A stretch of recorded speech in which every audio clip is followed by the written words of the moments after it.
nabaddu waa lama huraano ka hortaga kulaado heshiiya walaalayaalo hurdaayo toos toosomaalay toos nabaddu waa lama huraano ka hortaga kulaado heshiiya walaalayaalo bismi illaahi raxmaani raxiim assalaamu calaykum waraxmat ullaahi wabarakaatu dhammaan ummadda soomaaliyeed gaar ahaan qowmiyadda banaadir meel kastoo adduunka aad ka joogdaan ku soo dhowaada barnaamijkii la magac baxay baadidoonka bahweynta banaadiriga oo burbur ku dhow si loo badbaadi lahay barnaamijkan inta ka hor waad la socoteen caawa barnaamijkeena waxaa marti noogu ah maxamed abanuur wuxuu ka mid yahay dadkii ugu horeeyey london soo galay dadkii ugu horeeyey sharciga maanta aan wadano reer banaadir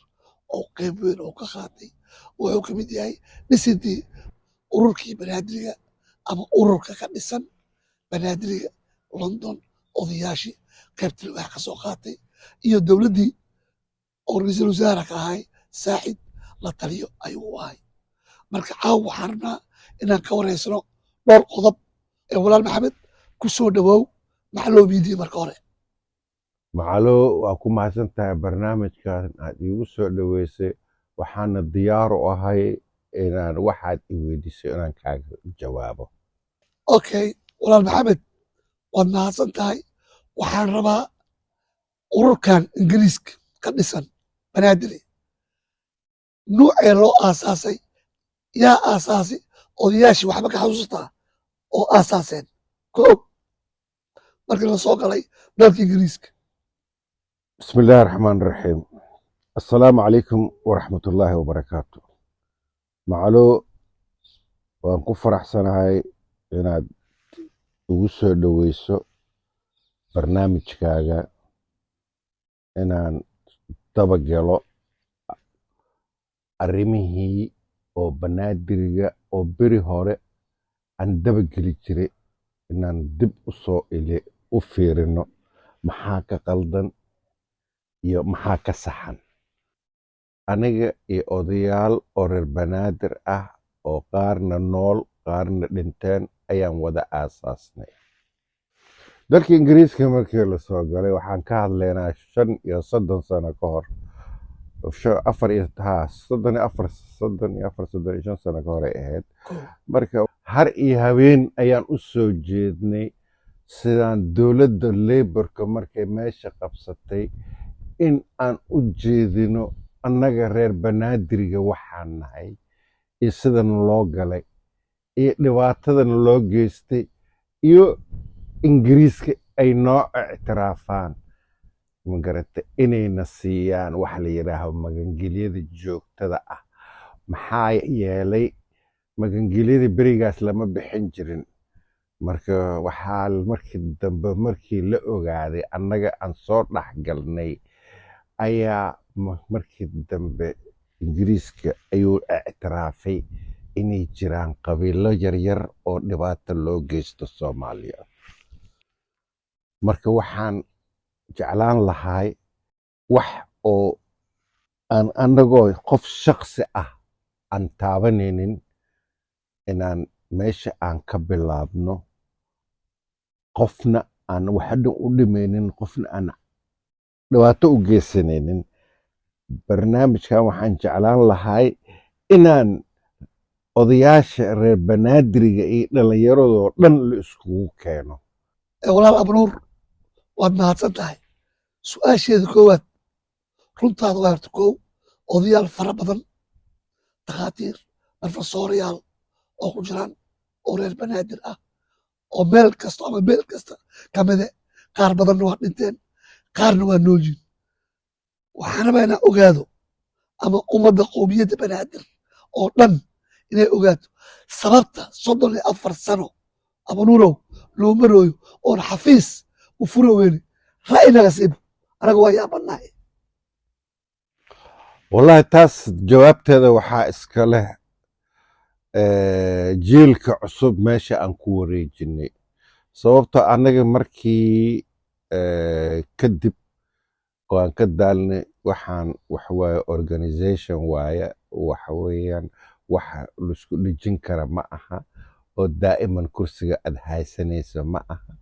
marka si dimuqraatiga ah aniga waxaan xilka waa iska wareejinay dad jiil cusub oo soo baxay oo diyaar u ahaa inay ka shaqeeyaan arrimaha banaadiriga ayaan ku wareejinay marka su-aashaas jawaabteeda jiilkaas oo hadda meesha maamulayo ayaa ku fiican in la weydiiyo maxaa yeelay hadda waxaa laga joogaa 15 sano waa ka badan tahay intaan 20 sano waa ka badan tahay 20 sano waa ka badan tahay inta arrintan iska wareejinay insha allah marka waxaan rabaa inaan kuu sheego horta markii u horeeyey aan aad ugu faraxnay markaan maqalnay shir dolaad dhacay korneel nuur shariif oo afka furtay oo wili war dhalinyaradan cusub hadda aan ku wareejino anaga maya waa ku raagnay odayaalaa naqani dad badanna waa dhinteen marka adiga ra'yigaas nuur shariif see u aragtaa maxaa ka qabtaa aniga ra'yigaas nuur shariif waa la qabaa sababto ah jiilka cusub waa inay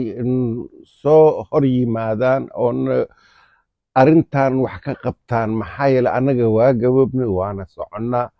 meeshaasna waa meel wax laisku dhejin kara maaha dhalinyaradan cusub oo mataqaanaa oo u leh oo energy u leh inay arrintan wax ka qabtaan waa inay issoo xaadiriyaan okay su-aasha saddexaad maxamed bil ku dhowaad waxaa socdaa yacni abaabul in la rabo la qabto shir oo magaca qowmiyadda banaadir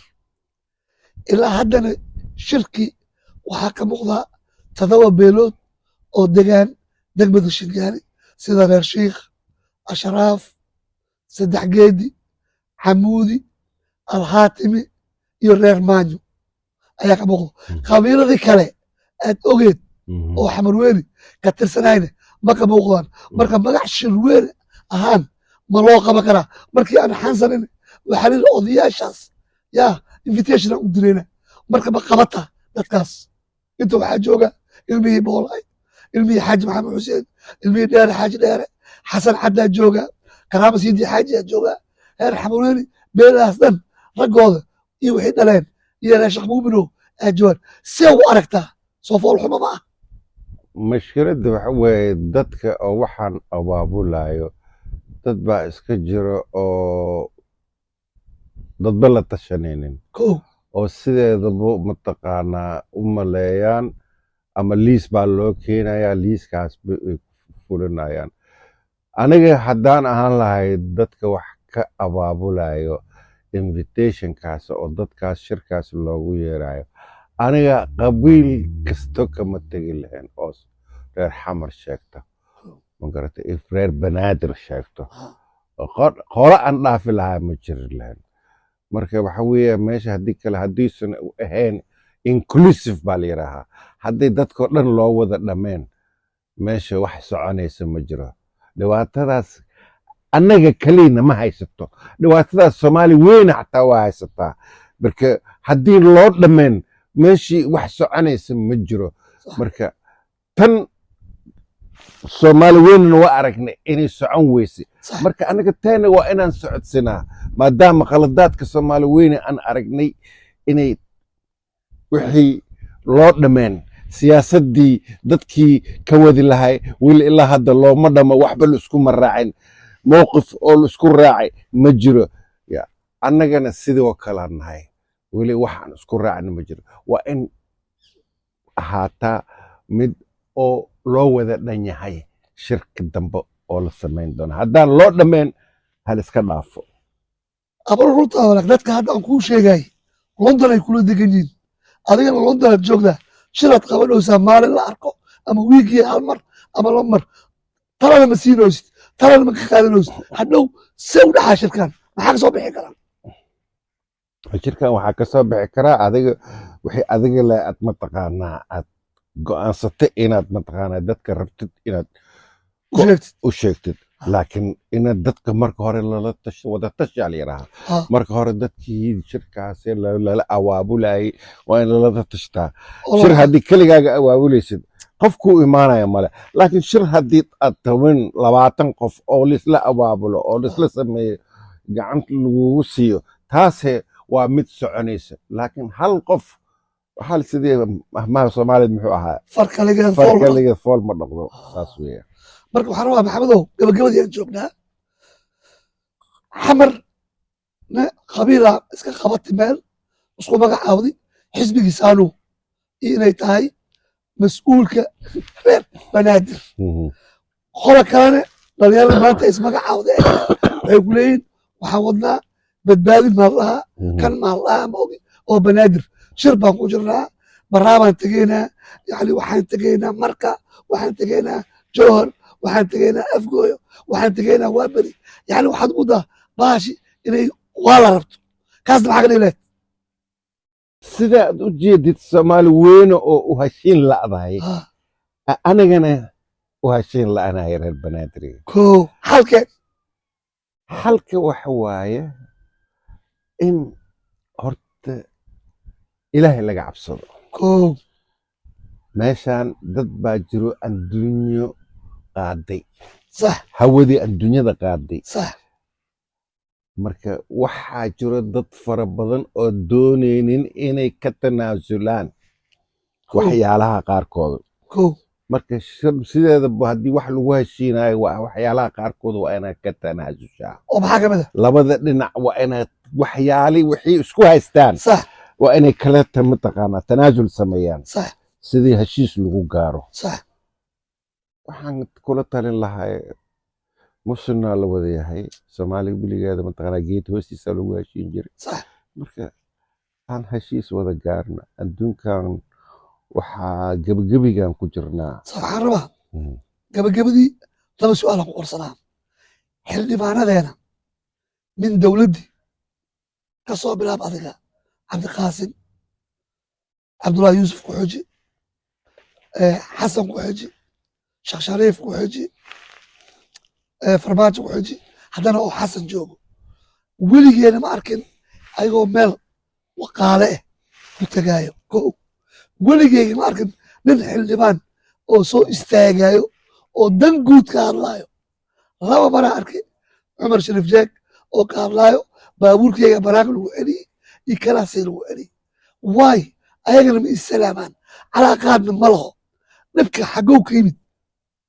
maxaad ayagana tala siine maadaama aad tahay nin khabiir oo lasoo shaqeeyey ra-iisul wasaarihii maxaasahay saacid horta mogtahay markii madaxnimada markii lagaa dhigo qof madax ah adiga iyo shacabka waa kala haraysan sabab sababta ah because adiga waxaa loo baqanayaa in lagu toogto ko marka 24 saac waxaa ku ilaalinaya bodyguard ko marka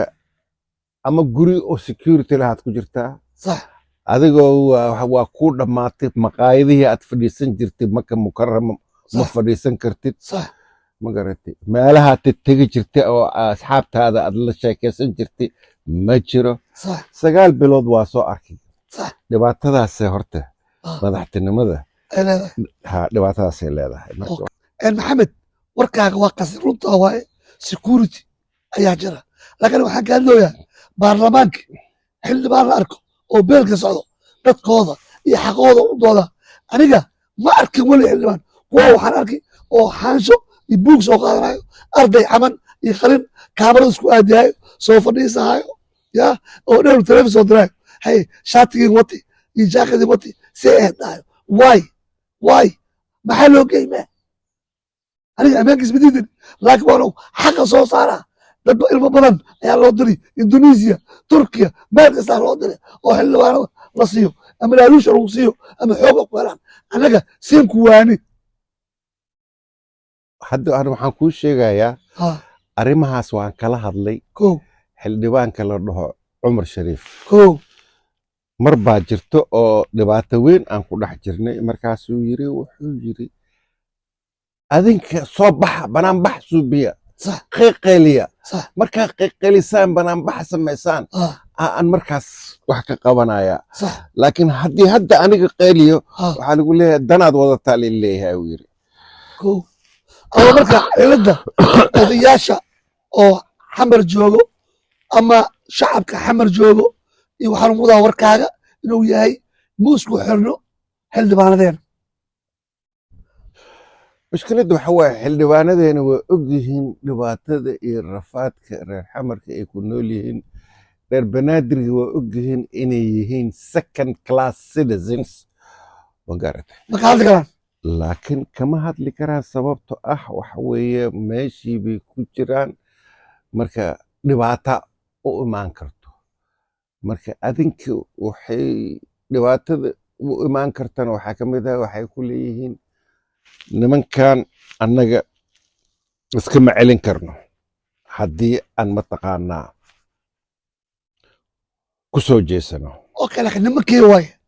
aniga yaa dhibaato nagu haya nimanka qoriga wato yaa maya kale maya aniga qori miyaan qaadanaa maya maya maxamed su-aasha laba waaye marna waa qori marna waa qalin adiga xaqa waxaad u leedahay baarlamaanka ka sheeg waa lagu codeyn karaa waa lagaa diidi karaa laakiin adiga mama buuqanoos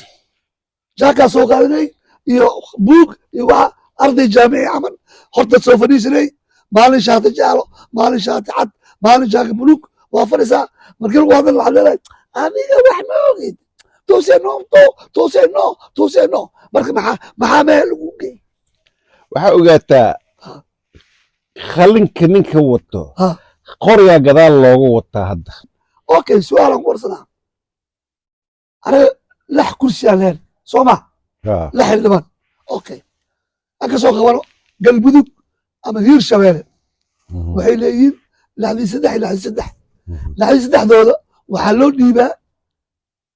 gobornatoorooda ama madaxweynaha gobolkaas soo diiday asaa qeybina annaga lixdeena kursi halaa la qaatay waxaa qaateen reer jaziira baydhabaa la geystay shantan kursi taalo haddii la qaato maanta yaa ka mas-uula yaa looga hagaaga ii sheeg gobolka banaadir boqo magaalada madaxweynaha ra-iisul wasaaraha guddoomiyaha baarlamaanka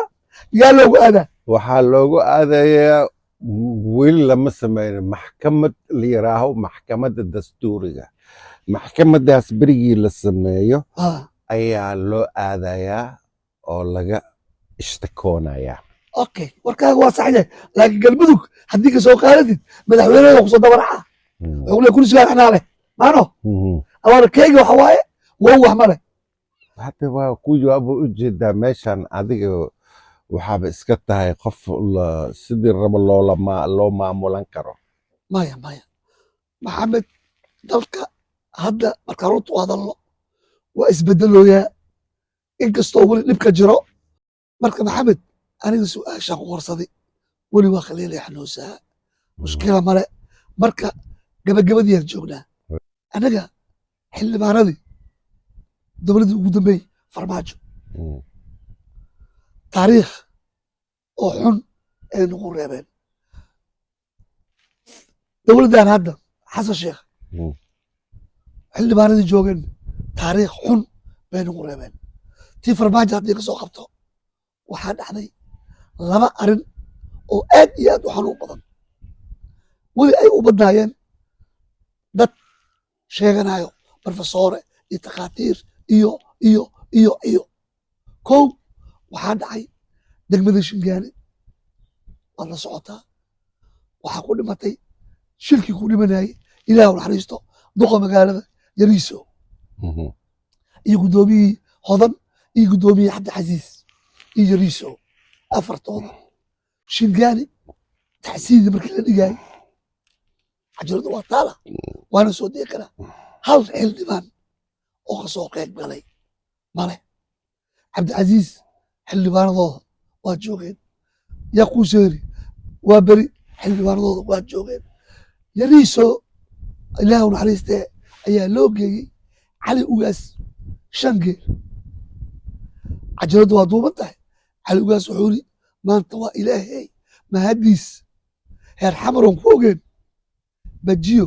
iyo sambuus iyo waxa iyo xawlo iyo doorshay keeni doonaan hadday geel noo keeneen waa horumar kow iyadoo taas xildhibaanadii aan ka muuqanin oo dad kale iyo qaar kale geey waxaa noo dhintay ilaahu naxariistee ninka astaanta noo ahay soomaalina astaanta u ahay boolay cabdulqaadir cali boolay cawadii interviewga anaa ka hadlay ceebta koowaad xamar xildhibaanadeen waxay aadeen boolay oo duugan 32 beri sheekh shariif oo madaxweyne ahayn waa aaday aniga tvga waxaa ula fadhiistay oon dowladda ka codsaday war ninkan ninka keliya oo taariikh lawaasi u ahay matxafka ayaa la furayay aan ku yidhi ha lagu magacaabo waxay dhegaystaa la waayey xildhibaanada qaarkooda xataa taleefona u diray war nimayow adinkaa maya ka dhow u sheega dowladda hala diidaa dirrow wax dhigay male kow dowladdii xasan ilaa hadda xildhibaanadeena ma issalaamaan doraad waxaa dhintay ilaahu naxariisto nabadoonkii beesha murusade xildhibaanadii oo dhan oo u socdaan ayaa 5 geel geeyeen haddana koronel jacfar miyaamid jenaraal ma ogi wuxuu yidhi maanta waa ilaahay mahadiis reer xamar oon ku ogeen alaabtii macmacaanka oo 5 geel loo keenay laba ma haysataa nin beesha reer faqi ka mida imaam ah ayaa la caleema saarayay hal xildhibaan ma imaanin marka macnihiis maxaa waaye yani faraxeena ma tegi karno dadka kale markay wax qabaanna waa tegeena macnihiis anaba inay fasirto wallahi taas macnihiisa ani ma kuu sheegi karo maclo kow dadkan anu waa kuu sheegay markii madax la naqdo ah, meela aad tegi jirti ah, markii madax lagaa dhigo ah, ma tegi kartid kow waxa waaye dhibaatadeeda leedahay markii madax naqatid waxaa lagu leeyahay xagga haddaad tegtid securitygeeda waa xun tahay meeshaas waxbay dhibaatay kaa imaan kartaa meeshaas ha teginaa lagu leeyahay abnuurow adiga saad u hadasha waa fiican tahay laakiin mean waxaa soo baxay waxa la dhaho youtube telefishon iyo jini wax alaal wixiid samaynoosid wixii waa la keenoyaa marka aad waxaad sheegoosid wax ma ka jiro aroosaa la tagi xildhibaan waa joogaa geelaa la geeyey idicalaa laga keenay marka macnihiisa haddii adiga oo tahay guddoomiye ma ogi meel telefishinka aa laga keenay geelkii oo la geena wixii oo la samaynayo dadkii oo joogaan marka waddanka isticmaar ma ku jiro dagaal lama socdo qarax adduunka meel kasta waa ka dhacaa dil meel kasta waa ka dhacaa london waa ogtahay soo diiday laakiin waxaa lala yaaban yahay annaga oo aan qabno farax oo nin loo caleema saarayo oo 5 xildhibaan aan tegin oo haddana 5 xildhibaan geel geynayo iyo odayaasha macnihiis maxaabay oo tvga laga keenay warka runta u sheeg waxaan runta kuu sheegayaa haddii 5 xildhibaan oo reer banaadir mathalaan ha haddii si wada jir isla jiri lahaayeen ha maanta reer xamar meel fiican ay u mari lahayd laakiin 5toodaba isma wataan 5toodaba iskuma xirna marka haddii 5toodaba isku xirneen aan iswadanayn mataqaanaa wax meesha ka hagaagaya ma jiro cilada maxaa waaye cilada ficil meeshaan waxa waaye dadkeena reer banaadir ficil ma naga dhammaato san yeelinaa marka gabagabadiyaan joognaa qowmiyadda banaadir oo adduunka joogaan meel kasto min soomaali ilaa adduunka oo dhan maxaad fariin u dhaafi laheyd oo fikrad ah kusoo dhawaaw wallaahi waxaan dhihi lahaa in wax kale ma aha hurdada halaga kaco meeshaan waa la jiifaa kow waxyaalaha laga jiifo waxaa ka mid ah soomaali waa la shaqaystay dad badan baa jaamacad ka furtay iskoolo ka furtay hadda maanta iskoolo privato maahane iskoolo oo dowlad iska leedahay oo lacag la-aan ah ma jirto waagii hore ahayd waa dhammaatay sheekadaas hadda annaga waxay ahayd dadkeena lacagta leh inay isku yimaadaan oo ay ka furaan jaamacad oo la aqoonsan yahay xamar nooga furan oo dhallinyaradeena reer banaadiriga dhan oy wax ku bartaan meesha maxaa yeelay annaga dadkeena reer banaadiriga ah diintan aad ugu dheernahay ma sana walba masaajid baan dhisoonaa laakiin hadda maanta waxaan jeclaan lahayn sanadkan in aan bilaabno hal jaamaca oo islaami ah oo wax lagu barto inaan dhisano kaasi wuxuu ahay saaxiibkayga maxamed abanuur barnaamijkeereed oo aan ka soo qaadnay su'aalihii iyo jawaabtii uu bixiyey waad maqasheen ciddii su'aal ka qabto ama wax naga weydiinayso waynala soo xiriiri kartaa sidaas iyo nabadgelyo amaana allah iyo amaana rasuul nabadu waa lama huraano